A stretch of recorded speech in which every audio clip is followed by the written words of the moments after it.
Olá, eu sou Edna Delis e hoje meu entrevistado é Jamil Albuquerque. Como vai, Jamil? Muito bem, prazer estar aqui com você e com a sua audiência, doutora Edna. É uma honra podermos conversarmos agora por esse novo modelo do não lugar, onde a gente pode estar em muitos lugares e no mesmo lugar ao mesmo tempo. Obrigado. Exatamente. É muito prazeroso essa interatividade, a tecnologia tem nos permitido isso. Nós vamos conversar com Jamil Albuquerque hoje, nós vamos falar sobre vários temas, dentre os quais vamos falar um pouco a respeito do Jamil, quem é o Jamil, vamos falar um pouco a respeito de filosofia, vamos falar também a respeito de Mastermind. Você é nosso convidado, fique conosco, que você vai aprender muita coisa, inclusive coisas que você não conhece do Jamil Albuquerque. A gente costuma dizer que a gente vê as pessoas hoje, em 2021, mas não desconhece a trajetória. A gente imagina que a pessoa nasceu pronta, ela sempre foi assim, e costumam dizer virado para a lua, e na verdade a vida é uma construção, não é isso, Jamil? Uma vez eu li uma frase que dizia assim: o Einstein que nós conhecemos não nasceu como nós o conhecemos, ele se construiu ao longo da vida. Tem uma história interessante. Eu morei um tempo em Portugal e conheço Portugal assim muito, mas muito mesmo, muito, porque eu tomei um cuidado de fazer um roteiro pelo país. E tem lá 12 aldeias que têm mais de 1.500 anos. Então, em uma das aldeias lá, me contaram uma história interessante. Diz que um determinado ônibus de turistas americanos chegaram lá naquela cidadezinha com mais de 1.500 anos, quase 2.000 anos, e que relembra a época romana ainda, e aí estragou o ônibus. E até que chegasse o conserto, levou algumas horas para que aquilo fosse solucionado, porque é lá nas montanhas, lá na divisa de Portugal com a Espanha, lá no norte, lá em cima. Que eles chamam de Beira.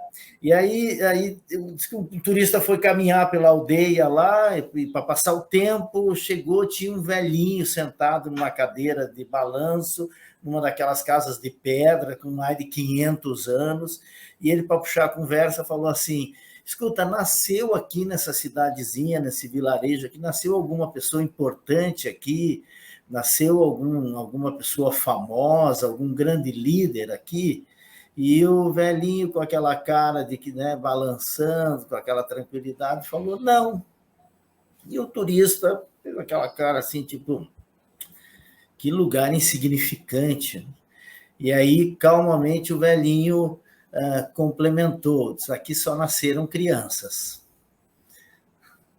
Algumas delas tornaram-se grandes líderes, tornaram-se famosos, tornaram-se muito importantes. Porque o ser humano, ele engrandece ao longo da vida. Nada nasce pronto. Um elefante não nasce gigante, uma girafa não nasce gigante, uma árvore não nasce gigante, uma sequoia, que é a maior do planeta, não nasce gigante. É uma semente, é uma plantinha e depois engrandece. Então, nada na natureza nasce pronto. A caminhada é uma construção ao longo da vida. E onde nasceu a criança Jamil Albuquerque? Eu sou catarinense, nasci no oeste de Santa Catarina, fui para o litoral com 10 para 11 anos, morei no litoral catarinense, na cidade de Balneário Camboriú, até 30 e poucos anos, quase 40, e vim para o interior de São Paulo e estou aqui há quase 25 anos já no interior de São Paulo. E daqui eu estruturei a minha vida. Eu morei em Portugal um tempo, transferi a base para lá, mas me locomovia para Ribeirão Preto. Depois, um pouco nos Estados Unidos, fazia a mesma coisa. Depois, morei na Paraíba um tempo, fazia a mesma coisa. Morei em Manaus, fazia a mesma coisa. Porque hoje, o século XXI humilhou as distâncias, né? A gente consegue se locomover pelo planeta com muita facilidade. E agora, com o advento da informática, mais ainda, eu estou aqui em Ribeirão Preto, você está em Balneário Camboriú, que você está nesse momento, é isso? Então, eu tinha associado que você agora morava em Itapema, me parece, doutora Edna. Então, Não. Na verdade, eu tenho 3 pontes. Eu, na verdade, fico entre Balneário Camboriú, Bombinhas e Otacílio Costa na Serra. Porto Belo, eu vi você entrevistando a secretária de Turismo de Porto Belo. De Porto Belo, nós falamos a respeito da Costa Verde, Mar, que ela é presidente, mas, na verdade, eu tenho uma outra ponte em Bombinhas. Na realidade, eu tenho, no meu caso, em Balneário, Bombinhas, e Otacílio Costa, que é, na realidade, onde eu nasci, que é a minha raiz de origem, que a família do meu pai mora lá. Meu pai faleceu e deixou uma fazenda para os filhos, e a gente voltou 30 anos depois, mais para próximo dessa origem da terra. Muito bom, muito bom. Muito interessante. Jamil, acerca de Ribeirão Preto, por que Ribeirão Preto quando você foi para Ribeirão Preto? É uma curiosidade que muitas das pessoas estão vendo e às vezes não tem acesso para te perguntar ou não tem coragem de perguntar, mas Jamil, por que você foi para Ribeirão Preto? No século passado, para você nacionalizar uma empresa, você precisava de São Paulo. Uma empresa, para ser nacional, ela tinha que ser forte em São Paulo, porque São Paulo está para o Brasil como os Estados Unidos está para o mundo. Uma empresa, para ser forte no século passado no mundo, ela tinha que ser forte nos Estados Unidos. Assim era a economia que funcionava no século XX. Então, quando eu adquiri a marca Mastermind, eu tomei essa decisão. Eu vou para São Paulo porque eu quero nacionalizar a marca. Era um preço a ser pago. E quando cheguei em São Paulo, a metrópole é uma máquina de fazer suco, né? Ele moe a gente lá. E São Paulo não é para principiante, São Paulo não é para aprendiz, São Paulo não é para forasteiro.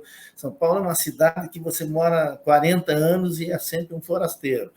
Então, eu fiquei lá 2 anos e aí conheci Ribeirão Preto e percebi uma cidade de 1 milhão de habitantes, que tinha uma característica mais do interior e que está equidistante de qualquer ponto do nosso país. Em 4 horas eu saio daqui e vou para qualquer ponto do Brasil.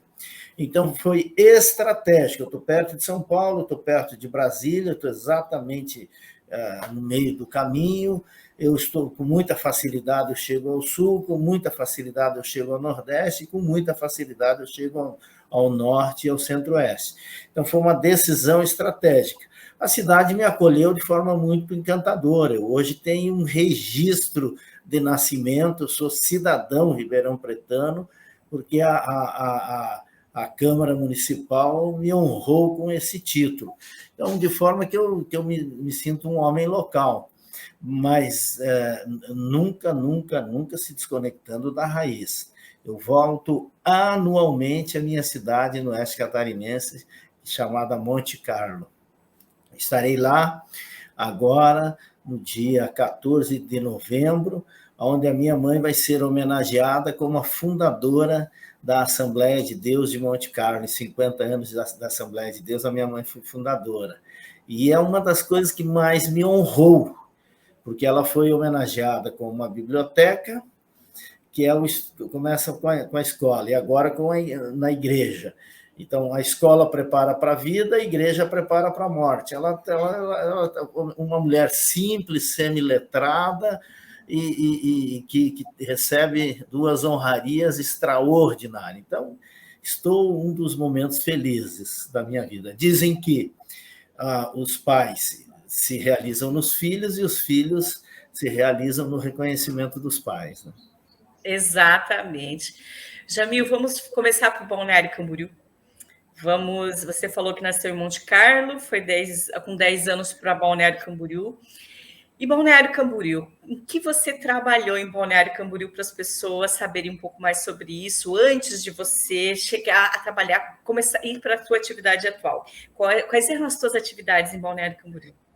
Eu cheguei em Balneário Camboriú tinha 12 mil habitantes em 75, na verdade. Então, 12 mil habitantes era uma pequena cidade. O inverno em Balneário Camboriú ele começava em março e terminava em dezembro. A gente chamava aquele período de inverno, que era uma solidão das capitais.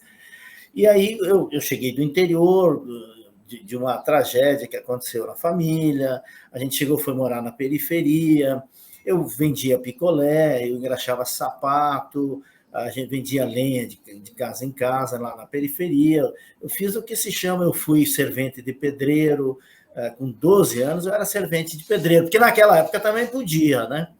Era comum crianças trabalharem em serviço pesado. E eu fui servente de pedreiro, e aí, com 12, como servente de pedreiro, eu me destaquei muito rapidamente, porque eu tinha muita cultura, eu aprendi a ler na Bíblia, minha mãe me ensinou a ler na Bíblia. Então, eu, antes de entrar na escola, já sabia ler. O que naquela época e naquele contexto, naquela realidade, era algo muito diferente. Hoje não, mas naquela época isso era algo bastante fora da curva. E me destaquei rapidamente. Como eu me destaquei rapidamente, eu acabei chamando a atenção do dono da construtora, que me convidou para ser o que a gente chama de office boy hoje. Aqui no interior de São Paulo, eles chamam de guardinha ou de aprendiz, agora é menor aprendiz que se chama. E dentro da construtora, eu rapidamente me destaquei e fui trabalhar na área de desenho arquitetônico. Aí fiz desenho, com 13 para 14 anos, já estava desenhando, já estava tocando a minha vida. Eu estou ouvindo um barulho, eu não sei se é o meu som que está ruim. Você está ouvindo? Não, era, na verdade, um carro de som passando na rua. Isso é muito bom. E essa interatividade de estar gravando e você de não estar dentro de um estúdio que sempre tem um som externo, mas já passou. E é curioso essas coisas, já acabou de passar esse som. Jamil, falando, né, sobre desenho arquitetônico. Quando eu te conheci, você trabalhava justamente com isso. E estava estudando em Blumenau. Eu lhe conheci em 1992, há 29 anos atrás. Você estava estudando para trabalhar com essa área, numa construtora bem tradicional de Balneário Camboriú, e você trabalhava com isso e estava fazendo arquitetura na época, é isso, Jamil? Eu fiz o que naquela época, nós estamos falando, eu estou aí com 58 anos, então naquela época você fazia o segundo grau e tinha uma profissão. O segundo grau te dava uma profissão de técnico. Sou técnico em edificação civil. Então, eu trabalhava. Quando foi para passar na faculdade, aí não tinha em Balneário Camboriú. E eu estava numa situação em Balneário Camboriú que eu estava no auge. Com 16 anos, eu tinha atingido um patamar extraordinário de engraxate. Eu estava morando lá na beira da praia, integrado totalmente. Eu estava me sentindo assim, um super-herói. Eu falei, não vou sair daqui, eu vou ficar aqui. E aí, com 16 anos, eu fiz faculdade e passei para economia em Itajaí, estava chegando à faculdade. Aí fiz economia, fiz administração, e aí eu quis fazer arquitetura, passei em arquitetura, mas ainda tinha que ir a Blumenau. E aí eu já estava casado, eu já era pai de família, eu já tocava uma empresa, aí eu falei, bom, eu tenho que optar, será que eu quero ser profissional liberal ou quero ser empreendedor?